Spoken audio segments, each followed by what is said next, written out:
Hey there, horror movie tea sippers.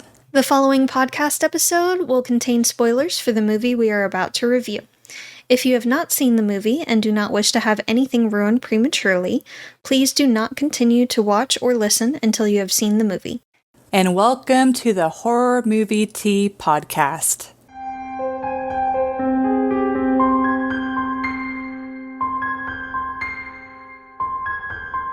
Today, we are covering The Lost Boys, which came out in 1987.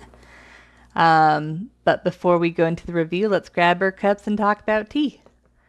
So, I am drinking the traditional medicinals organic turmeric tea, and it's got turmeric. Flip-de-doo. And I am drinking Twinings Pure Peppermint Tea, and plot twist, it's just got peppermint. Oh my god. Did not see that one coming. What a twist! What a twist. But for our tea sippers out there, brew yourself a cup of tea, sit back, relax, and we hope you enjoy the review. So, brothers Michael and Sam move to a coastal Californian town plagued by mysterious deaths. Michael is drawn into a group of vampires, while Sam teams up with local vampire hunters to uncover the truth. The brothers confront the source of the vampires and fight to survive the night. So, do you approve of the summary? Yes, yes. Okay. That one is acceptable. Okay, good. So for entertainment, I will say this is a good movie, but I feel like it was a little bit overhyped for me. So, I mean, I'm giving it a 7.25. Like, I don't really need to see it again, but I wouldn't be upset if I had to watch it. I mean, it's a fine movie. It's a fine movie. Like, it's a good movie, but it's not like it didn't wow me, I guess. But like it does have like a particular like charm about it. And I did like the fact that they used a lot of the old vampire lore about like, oh, there's like a leader vampire and everyone else is kind of like more of a minion type of thing, rather than, Mm-hmm. a lot of the more updated lore. They're the half vampires. Mm-hmm. Yeah. And I think that the way that they tricked Michael into it, it's like if you didn't know they were vampires, you would think that some of what they're doing is a little bit weird, but not too off kilter for like an initiation type of stuff. So it's like you can, I could see like why he kind of fell for it, so to say. I will say the twist with their mom's love interest or whatever, like it was kind of funny how they called it out earlier in the movie and they quote unquote proved that it wasn't him, and then like later on is like, oh, it's just that garlic's not a problem. It's like it's more like but yeah, and I did like that the fact that the movie played around with, oh, what is actually true with what vampires are weak against versus what they are. So it's like, the stakes and the holy water seem to be like, they seem to be weak too, but like other stuff like garlic, they're like, nah, like that's not really. And then I don't know. Anyway, it's a fun movie. It's definitely, it's one of those movies where it's it kind of toes the line. Like, obviously, vampires are a horror type creature, but I wouldn't really consider this like a horror movie per se. Um, I don't know, but it is a very fun movie, and I definitely recommend a watch. But it is also kind of funny to see the vampires in like 80s garb, and then the contacts and the teeth, and they're like rah! And I don't know, it's just like that while in like the 80s outfit just like made it like so less threatening. But yeah, that's what I got. Oh, yeah, and can we just talk about the freaking feet? The feet that they like showed hanging the chest. Like, I had to back up because I was like, They were almost bat-like. Yeah. yeah, it's like I had to back it up just to like look at the feet again and laugh at it. And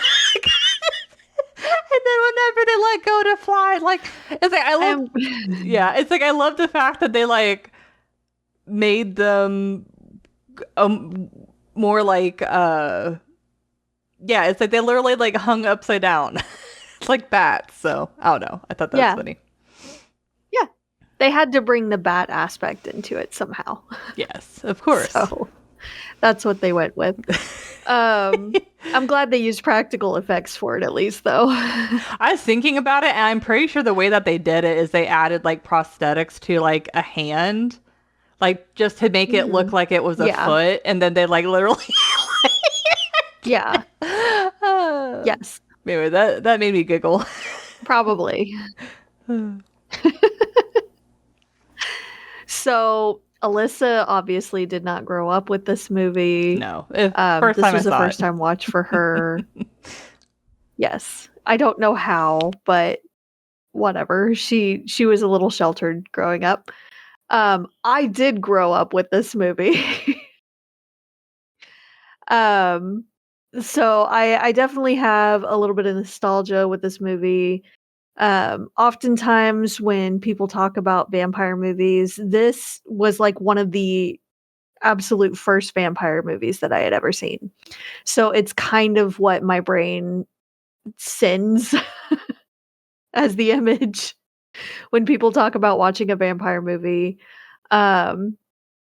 It's the vampires are a problem. In this movie, they're not really romanticized. There is a little bit of a thing going on between Michael and Star, but that's not really because she's a vampire. It's just because he's attracted to her. So it's not really it's a tragic love.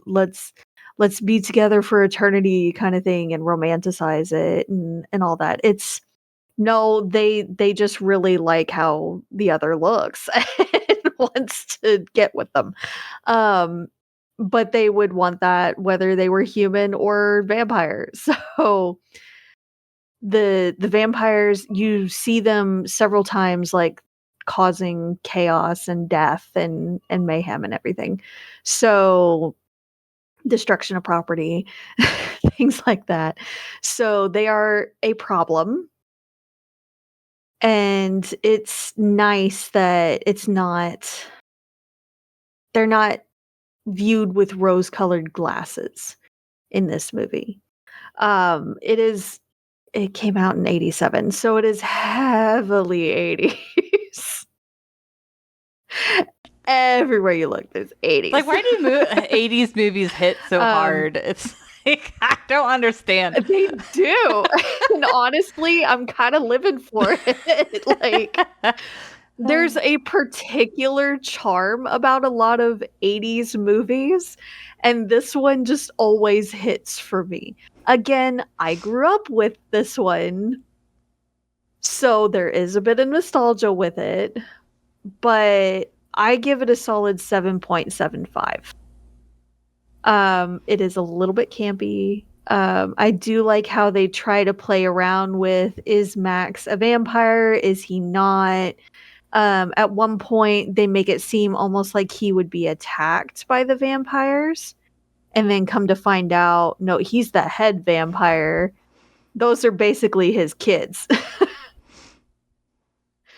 um, I love how they made Thorn basically like the hellhound or the devil dog kind of watcher kind of dog that protects him when he's supposed to be asleep.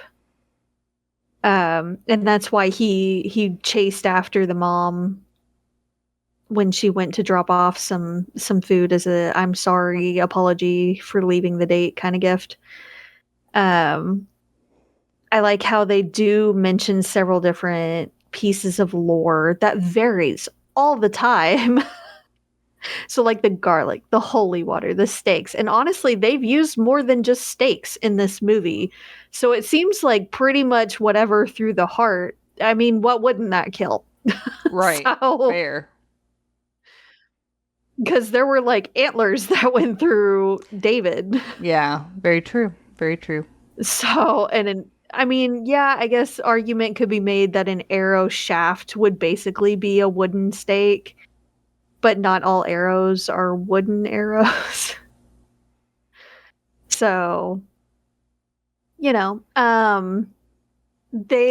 went kind of heavy with some of the deaths that were kind of ridiculous.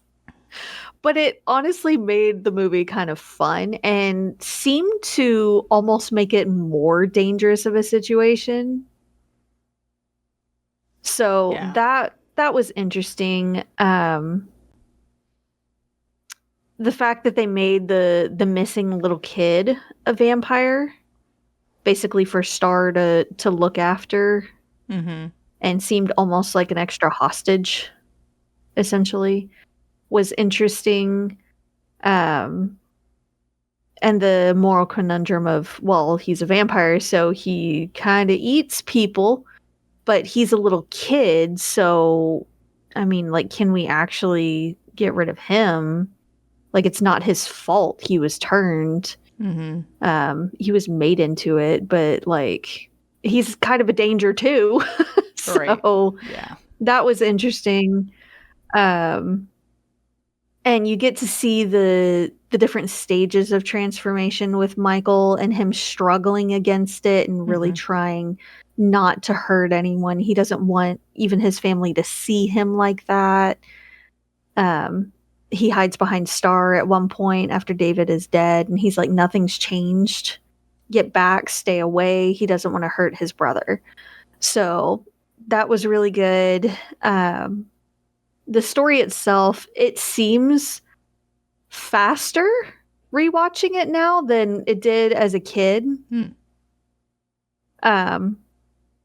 But it's still fun, and the pacing is decent enough that it doesn't feel too rushed. So I still love this movie, and you can pry it from my cold dead hands. But this is still one of the vampire movies that I feel is a go-to for me.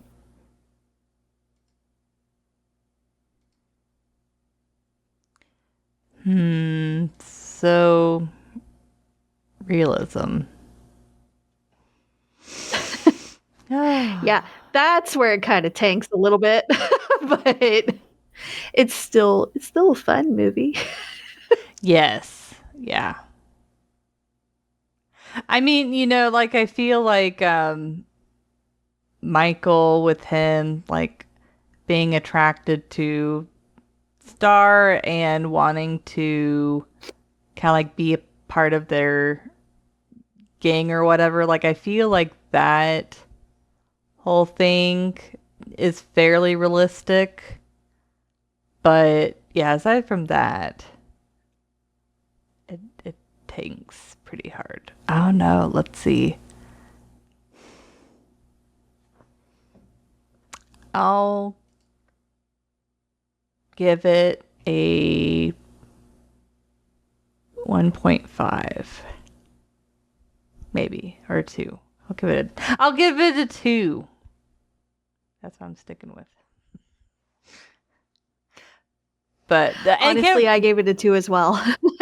Can we just talk about, like, obviously some deaths were more ridiculous than others, but the one that fell in the bathtub of holy water and then that kicked off like all of the plumbing. That was what I was talking about, especially. Yes. Yeah, like of course, first time watching, and but the as exploding that was toilet. Yes, that entire part, I was like, what the heck?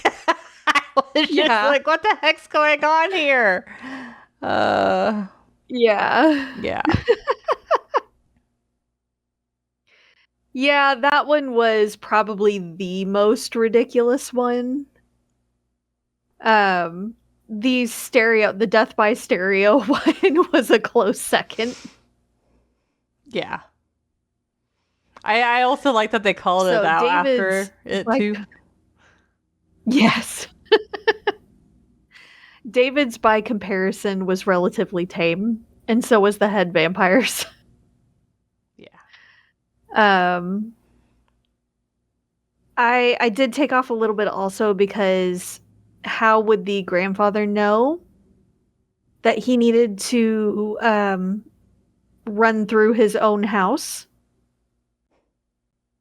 Fair. Like run into his own house with his pickup? Mm-hmm. I did like the grandpa, though, as a character. His line at the very, very end makes me laugh every single time, especially seeing his family's face. Like, you knew that there were vampires here and let us move here and didn't say anything. Yeah, that's kind of an important detail to miss. A little bit. One thing about wherever they moved to, I forget the name of the place, Santa something or other. I couldn't stomach all the damn vampires. I'm sorry, what? Oh. So that was cool. I love how garlic wasn't actually a thing. They played around with the mirror lore a little bit. Mm-hmm. Like Michael, looking into it, was faded and somewhat translucent, but the head vampire was fine. And you don't know if because they do a lot of mind tricks. So you don't know if his image was actually in the mirror or if he was already in their heads because he was invited in. And he had to be invited in. Yeah, I did find that really interesting where they're like, oh, well, why wasn't like certain things working? It's like, well, you invited me in. So it's like, yeah, that's an interesting. And looking back, he was invited in while the other vampires were not. But they were still able to get in the house without problems. Interesting. So does it work for any of his underlings if he's invited in? Or is that just not a thing?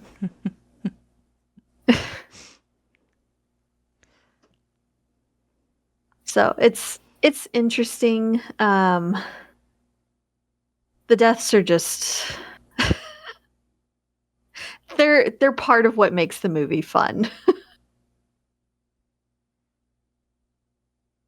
The Frog Brothers are hilarious. They're clearly like out of their depth. They've never actually killed a vampire. They just read a lot of lore and everything. Mm-hmm. So they freak out, understandably, when they go to the cave and kill that one. And then yeet.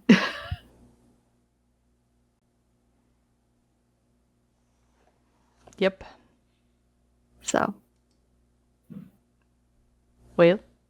But yeah, that's what I got. It's an 80s movie, so there's not really much realism to it anyway. Yeah.